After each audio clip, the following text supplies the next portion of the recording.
From the SNC World Headquarters in New York, I'm Bianco, and here are the stories we're following at this hour. UnitedHealthcare CEO Brian Thompson was shot and killed this morning in what police said was a brazen targeted attack outside a Manhattan hotel where the health insurer was holding an investor conference. Police say the 50-year-old executive was shot around 6:45 a.m. as he walked alone to the New York Hilton Midtown from a nearby hotel. The gunman approached Thompson from behind and opened fire. Thompson was struck at least once in the back and once in the calf. He was taken to a hospital where he was pronounced dead. Police believe this was not a random act of violence. As the investigation continues, New York police are increasing security in the city for tonight's Rockefeller Christmas tree lighting. This morning's fatal shooting happened about 4 blocks from Rockefeller Center, where thousands are gathering tonight.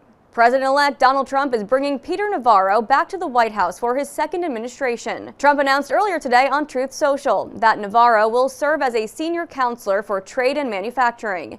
He was a trade advisor during Trump's first term. According to the latest CDC data, the number of abortions nationwide has decreased 2% in the year following the Supreme Court's reversal of Roe v. Wade.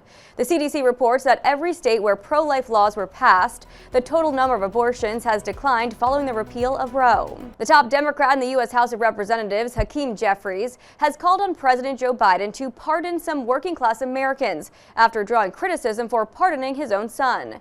Kate Fisher has more from our nation's capital. Hakeem Jeffries called on the president to, quote, exercise the high level of compassion he's demonstrated throughout his life, including towards his son, and to pardon working-class Americans whose lives have been ruined by unjustly aggressive prosecutions for non-violent offences.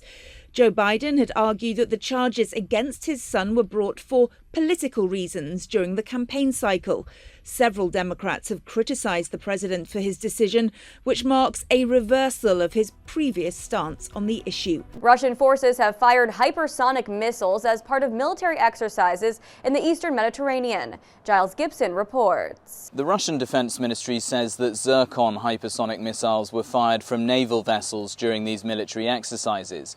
Now, hypersonic missiles are much faster and more agile than traditional missiles. These military exercises came just days after rebel forces in Syria captured Aleppo, the country's second largest city, in a lightning offensive. Russia is a close ally of the Syrian President Bashar al-Assad and also maintains a naval base in the city of Tartus, which gives it critical access to the eastern Mediterranean. According to AP Votecast, dog owners were much more likely to support Donald Trump over Kamala Harris in the 2024 election. Cat owners were evenly split between the two candidates. The survey found that Harris did end up decisively winning support from women who own a cat but not a dog. Comments from VP-elect J.D. Vance about childless cat ladies became a campaign issue, fueled by singer Taylor Swift's endorsement of Harris. In New York, I'm Bianco, Salem News Channel.